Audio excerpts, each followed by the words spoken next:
Hey guys, welcome back. This is a really long overdue and promised video that I have finally got round to filming for you guys. You will already probably know, unless this is the first time you're ever hearing from me, that I work with animal medicine, animal guides on a regular basis, and it's something that I'm incredibly passionate about. I love to get out in nature and observe and witness and experience firsthand as well, but having animal decks and nature-based decks is such a fun and connective way for me to engage with undertaking my tarot readings and my oracle readings. As it is such a merging of two of my most loved things and my biggest passions, that means that predominantly most of my tarot and my oracle collection are actually animal based, nature based, or a third type which I'm not going to include in this one, and I will explain quickly. For this I've included fully animal decks, and the ones that I'm calling nature based have other aspects in them, but there's no people. I think I'll do a separate video for the nature-based decks that do have people in them, so things like the Wildwood Tarot. That still has a big pull on animal energy. It uses animals in the cults, but I think it would make more sense to separate them and also make the video more manageable for you guys as well. I do have people decks, I just don't have as many of them, so you will be seeing quite a large portion of my collection in this video.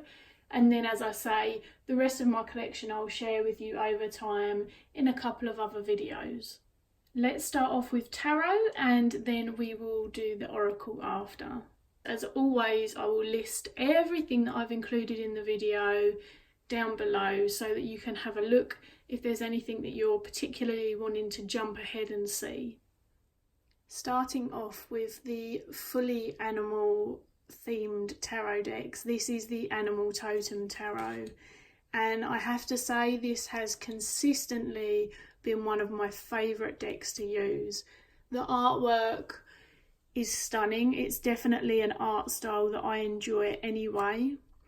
This deck doesn't shy away from the difficult cards, as you can see, and so if you're someone who's looking for a tarot deck where the animals are all, I guess, restful, happy, having a good time, there's no sort of blood or death or anything like that included in the imagery, this one's not going to be for you.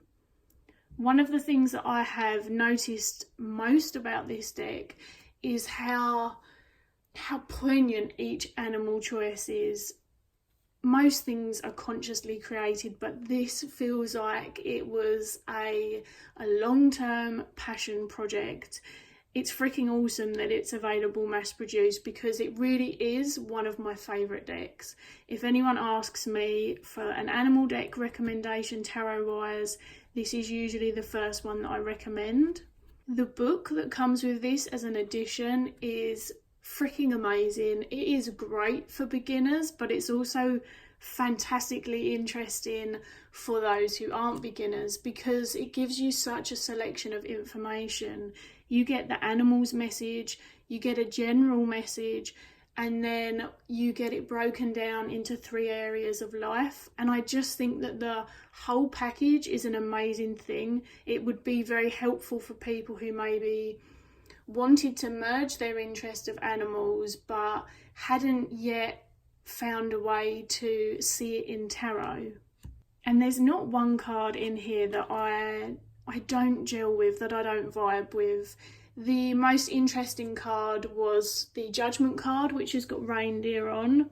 I actually did a little reading with that card included on my Instagram recently. And when you explore their reason for using reindeer in that card, it really just makes that light bulb switch on. It is just a freaking awesome deck. It feels like the pictures are really telling a story still about the energy. So you can see the movement in this Page of Swords, which is a road runner. We've got the Four of Pentacles, which again opens this card up so much in terms of the squirrels. They're not just putting things away for the sake of it. They're not just hoarding, although they have the capacity to do so, I'm sure. But they're also squirreling away their things to preserve, to create a stable foundation for themselves in those winter months. And there's so many layers to this deck, there really is. You can see there's still wands and cups and bits and pieces.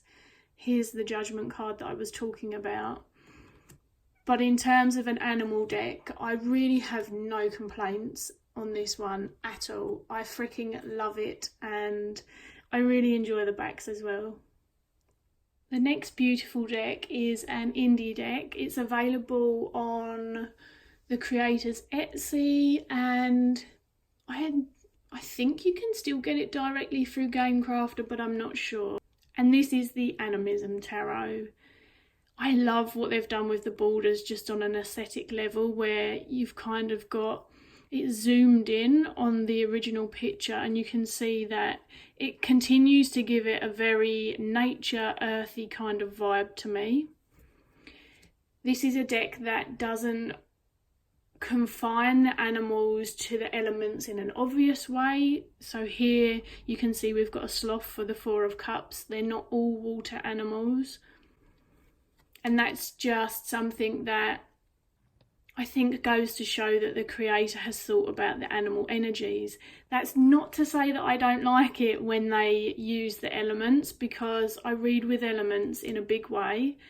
And I believe that, as I've said before in previous videos, there's so many facets to animals in the same way that there are to humans. So whilst one deck creator may see the sloth in the Four of Cups, another deck creator may see them in a whole new way, and that doesn't make it wrong. It really just depends on how you work with animal energy, how you connect to it, if you can recognise that card with what the individual has conveyed. And this is another one that I never really find myself looking at it and questioning the choices. The book is a PDF, but you can now get a copy of the little booklet as well. It's quite concise, but it gives you enough information to get down to using it. Again, there are some slightly more difficult cards, although they're probably, I want to say, less visually gory than the Animal Totem. There's not many of them, and I don't find personally the Animal Totem gory, but I know that that's a question people are going to want to know. What decks have got animals that are empowered in them and what haven't? One thing that I meant to say about the Animal Totem, and I'll say about this one as well, is that there's a really varied selection of animals. It doesn't feel like they're only from one area. And so what you'll find with these decks is, whilst you might not be familiar with all of the animals, you're going to be familiar with quite a large amount of them. And just the colours. I love this one. This one comes out with me on my walks a lot. Maybe not so much recently because the medicine cards have been out with me, but this is certainly a deck that I like to take outside, get in nature and just enjoy it. The art style's so vivid, so detailed. And whilst there's not often a lot going on in the picture other than the focus on the animal, the environment, you know, the picture that they build is spot on. And then we can see here that these are broken. They look broken to me anyway. And they feel so animated, the animals. Found it to be a very easy reader. It does try and suggest the message. I don't know if it feels as obvious sometimes as the Animal Totem. Potentially there's a need for some understanding of the tarot, but then I am one of the first people to say that you can use any deck as a beginner deck. You've really just got to vibe with what's on here and at least have some information from the deck to go off of. And as I say, the guidebook isn't huge, but it's a nice foundation to start. I would still recommend the Animal Totem Tarot in terms of the guidebook and things like that as the main one, but this one is certainly a lovely one, and it's nice to support our indie creators as well. And I nearly forgot to show you the backs. Here's the backs. They're fully reversible. You've got the rabbit for the moon and the cockerel for the sun, which again, I really enjoy that. It's just a nice touch. Next up, we have the beautiful Tarot Fauna. Oh my gosh, I just lusted after this for the longest time during the creation, and I was really fortunate to have this gifted to me by the creator Devin, and I am so thankful. I love this deck. I need to bring Fauna Fridays back on Instagram because that was really fun, and of course animals, right? I feel like I may be a little bit repetitive in this particular video, so I'm sorry. One of the things that I like that this deck does, it's got 2 extra cards for anyone getting confused. I keep them in because I enjoy that. As I was saying, one of the things that this deck does is in the suits, it conveys one animal family throughout the whole entire suit. You can see for the shells, we've got the otters, fits lovely with their element. The animals do connect with their elements in these, in I feel quite an obvious but really fitting way, because it's not just the otters are in water, it's their very emotionally visible way of behaving. They really do feel like they display their emotions on their sleeve, for want of a better word, on their paw, whatever. And I really liked what they chose for this. You can see the progression through the numbers, through the suit, even through the quartz. And I think that that's a great way to come at a deck, especially if some of the animal decks that I've already shown are maybe a bit too much for that jumping into animals and tarot. This is a really good place to start. We've got the bears for the rocks. And interestingly, in this one, you'll see occasionally one of the animals from the other suit comes into this suit in a very specific manner. It was done on purpose. The foxes are the wands. And then, are we going to find the owl suit? The feathers. There's the torches. You can see they've been renamed. And I'm trying to find you. There we go. The 3 of feathers. Another thing that I find really draws me into this particular deck is the artist Brittany. Her ability to convey emotion in the animal's eyes is breathtaking. There's some really emotional concepts conveyed in the visuals. You can see here the Tower card isn't an animal, but it is something that happens very naturally, and it is nature based, and you can see the kind of forest fire, but then the growth that's starting at the bottom. So here's a close-up of one of the cards where you can really see how the emotions are conveyed in animals' eyes, in their body language, in everything that's going on, all of the feathers. It doesn't feel like they're humanised at the same time. So another all-round awesome deck, very good for learning. I feel it has a really lovely guidebook that you can buy with it. It's a very interesting take on the tarot in that it really has Devin's voice to it. It's really unique. And she does talk about the animals in the beginning and why they were chosen. It's got these wonderful back-ends, which, whilst they're not reversible, it's really not easy to tell, and they are stunning. Reversible doesn't bother me anyway, but I'm just letting you guys know. I highly recommend this, and it is another indie deck. Finally, for the decks that are solely tarot animal decks without any other kind of nature-based aspects to them, we've got Animal Wisdom Tarot. There is a caveat, there is a human in 2 of the cards in this, but the human's really more of an addition. Here it is, the dog card, and you can see we've got a young child in this one. but the focus is fully on the animal. The book is another astounding animal book, and I'm just so grateful that these creators haven't just come out with an animal deck for the sake of it. Those decks don't do anything for me. These people have really thought about how they see the animal, how it might fit with the animal's behaviour, or it could be their environment. As I say, they've chosen a facet or several facets, and they've really brought that into the tarot message. This deck's got a really gorgeous pastel coloration throughout. A lot of people find it to be very gentle. There is no difficult imagery in this deck whatsoever. In the Ten of Feathers, which is a sword suit, there is an animal that's got feathers in them that's lying down, and then you've got vultures. It's so hard to see the animal. There's no blood.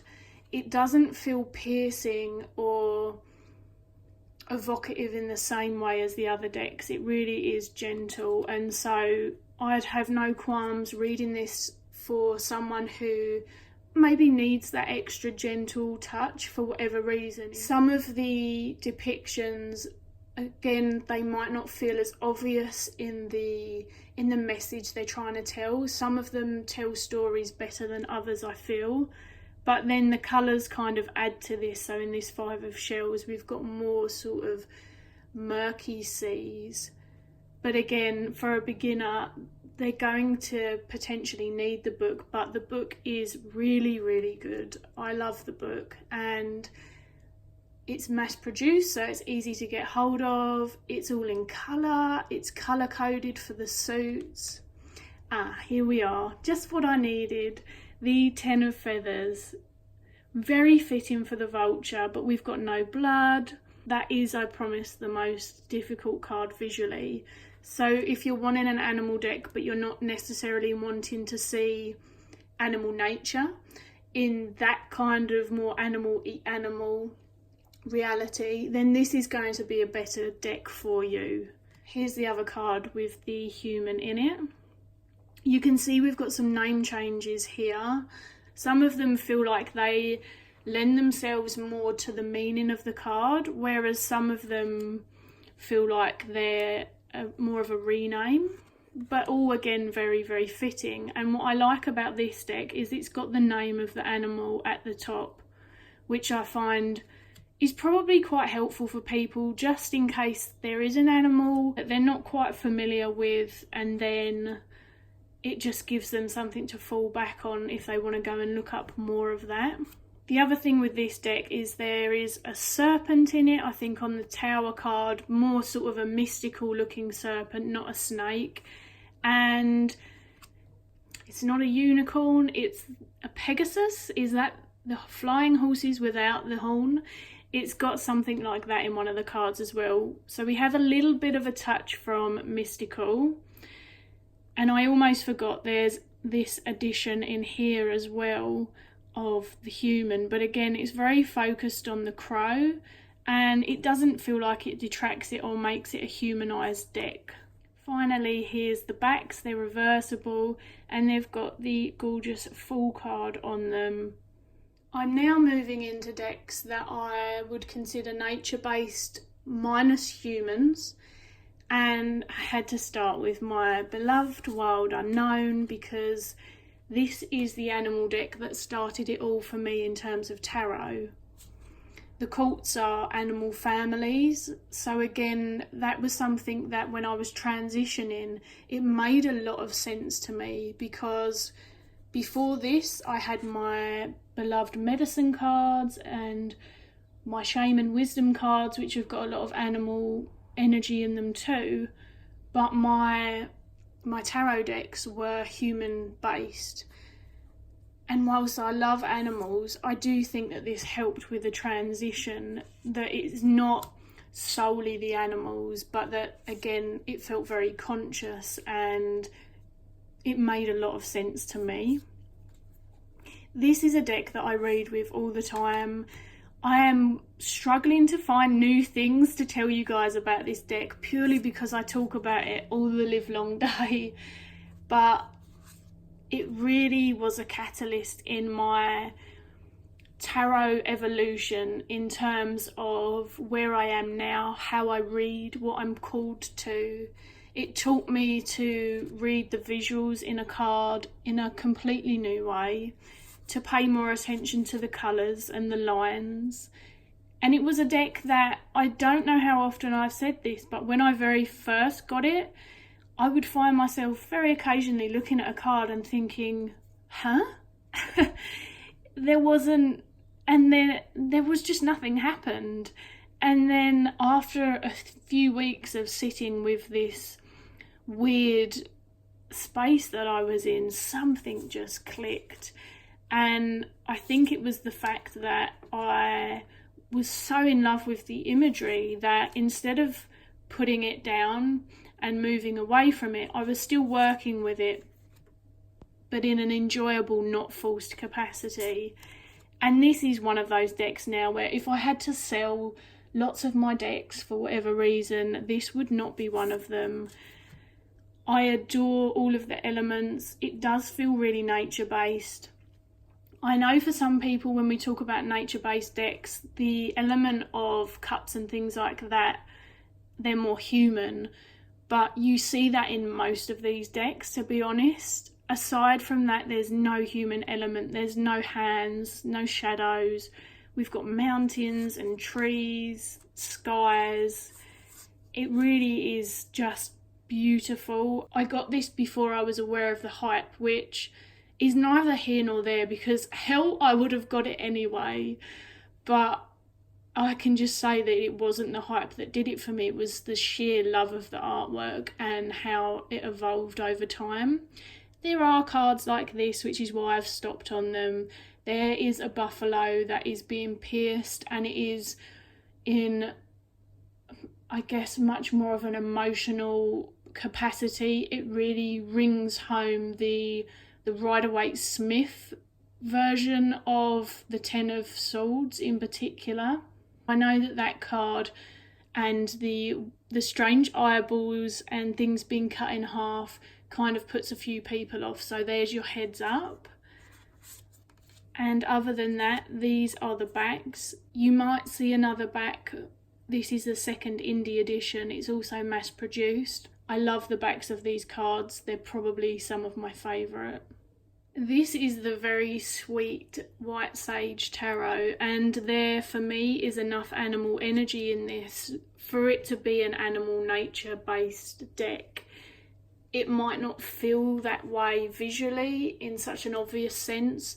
There's a lot more blue and airy hues or watery hues throughout, as opposed to actually seeing forests and earth and things like that. It's a pip deck, or pippish. Sorry, it's not a pip deck, it's pippish, before people get really pissed off. And in those minors, you're not going to see any animals, which I'm sure then you're thinking, how is this in here? But we've got these gorgeous colts. Again, they're families, which I enjoy. So all elephants in the pentacles. We've got the otters in the cups. But also when you move into the majors, most of the majors have an animal influence. There's also some Egyptian stuff tied in. This was an indie deck. The copy that you're looking at is an indie deck, but it is now out mass produced in the most adorable tin. It looks awesome. So you can get it really easily now. This deck was a really important deck for me because it was the crossover into reading numerology more. It's the deck that I'm working through on and off with Tom Benjamin's book Tarot on Earth, which I'm having a break from doing that at the moment, but this is the deck that I used. And whilst I appreciate this isn't a pip deck, and actually Teresa was focused on the Rider-Waite-Smith type meanings for these cards, it gives you room to breathe for both. And so in that capacity, it feels very open to those interpretations. You can see that the wands here are made out of branches, and I'm forgetting the name of this plant, which is really annoying. But those kind of additions again make it feel more nature-based to me. The cups are normal cups. We've actually got inclusions of Theresa's pets. We've got her cat as the High Priestess and her pup as the Fool card.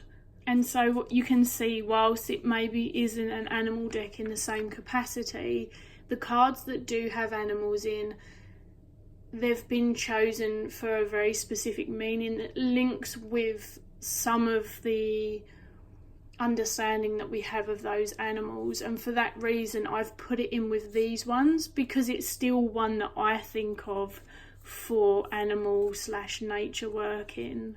And finally, here's the backs. I really love these as well. It has that sort of wicker box feel.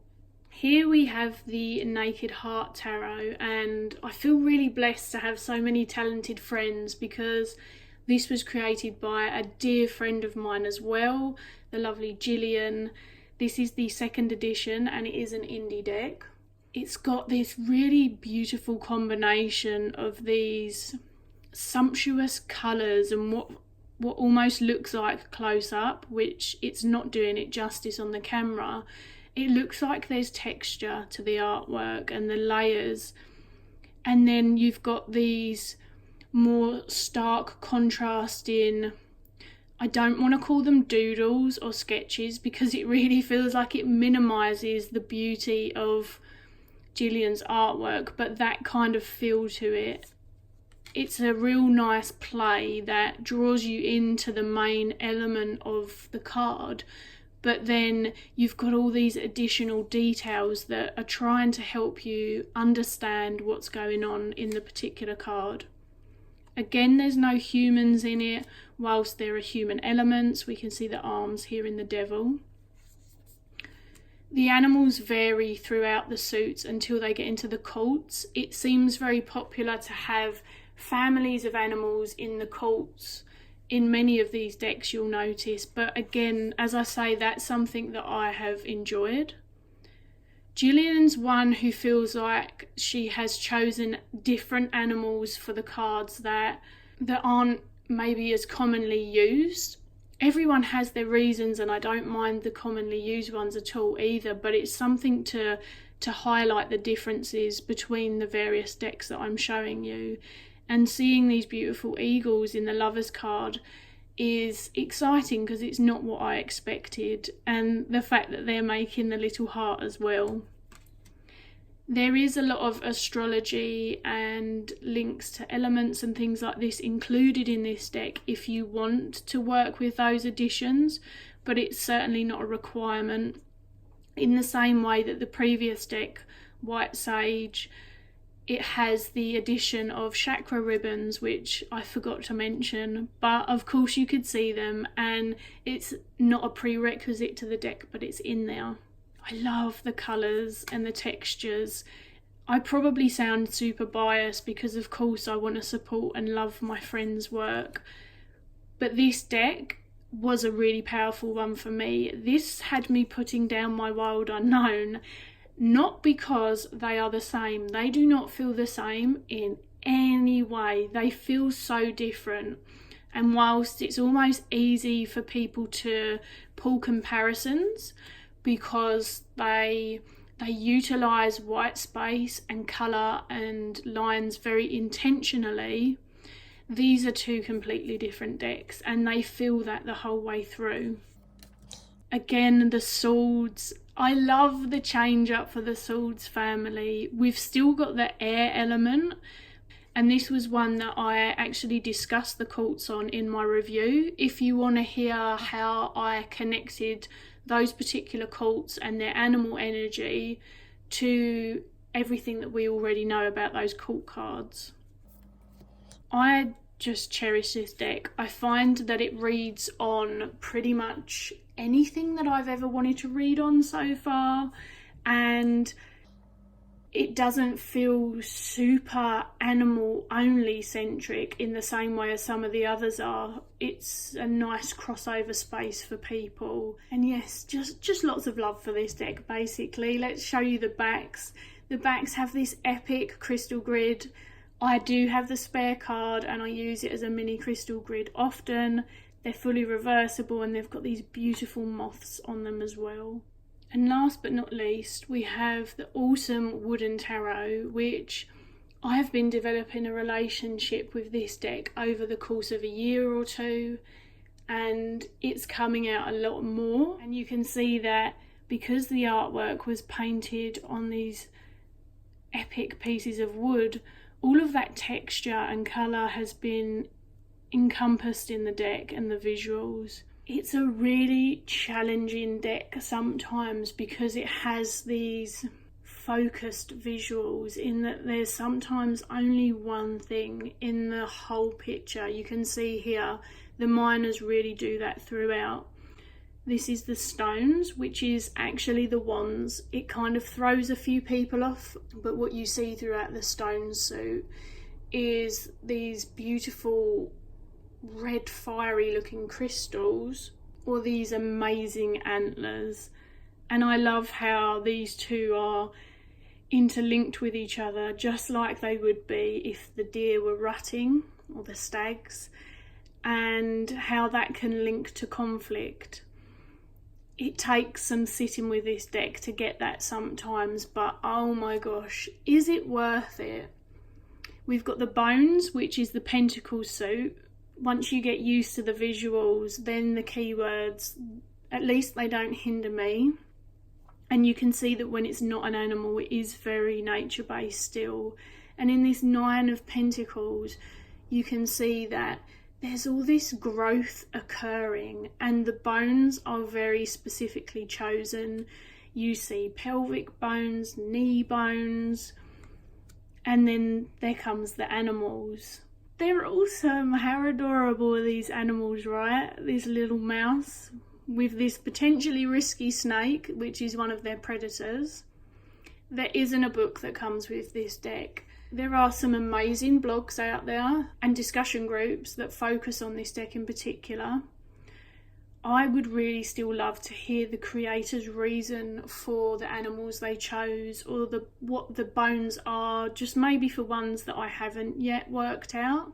It would only add to my experience of this deck, it certainly wouldn't hinder it. Here's where you can see the stones really get to the wands. And we've got jawbones, and we've still got hints at some of the symbols and the meanings behind them. Again, this is a deck that I genuinely have no complaints about it. Some of the cards feel like a very clear nod to 𝗪𝗿𝗺𝗪𝗏, and other cards they just don't. They're just their own thing, but that gives you so much potential to read from. And I think that whether your thing is 𝗪𝗿𝗺𝗪𝗏, whether it's 𝗵𝘃, whether it's Marseille, etc., that if you find a deck like this one where I am really drawn to the artwork, it was a fun challenge, and it's been something that certainly helped my development and my growth with reading the visuals and basically looking up the animals if I couldn't work out what they were. Some of them look a bit more mystical than others. Some of them I still don't know what they are. It's another deck where the artwork brings me a lot of joy, and as I say, there is still that nature vibe, especially with the dinosaur skulls and the fauna and stuff. It's a lovely deck, but certainly I can imagine it's potentially not one for everyone, and potentially not one for a beginner, unless they really wanted to start with it, of course. And the backs have these fabulous, it's like the moon phases, but then it's an eye as well. And I like stuff like that. I love strange oddities and various things in artwork. So this definitely is a popular backing of mine. As I wanted to give every deck a bit of a talk and a bit of an exploration for each of you, it's probably going to be best for me to split these videos into tarot and oracle. So I'm going to stop now and let you know that there's definitely going to be a part 2. These are all the tarot decks that I have that have got animals in, or they're animal and nature based. What you'll notice is I haven't included any singular animals, and what I mean by that is my cat decks. I don't have any other decks. I know there are crow decks, raven decks, dog decks.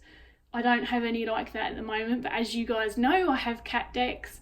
I separated those and did a cat deck video. 2 reasons I separated those. One, because it felt fun to put the cat decks together, but also for me the cat decks feel a little bit different to the animal decks in that as it's one animal representing the whole thing, you're not necessarily called into the animal medicine in an individual way per card like you are with the other decks that I've shown. Because that layer felt like it was different, that's another reason why I separated the decks. I hope that you've enjoyed this, and I'm really looking forward to hearing what you think of the decks. If you have any of them, do you like them? Do you not like them? Do you work with animals? Whatever it is that you want to share with me in regards to animal decks, there will be no judgments. If animal decks simply aren't for you, that's totally okay. But I'm always happy to have the discussion if they are. And as I say, I will be back with the Oracle edition of this very soon.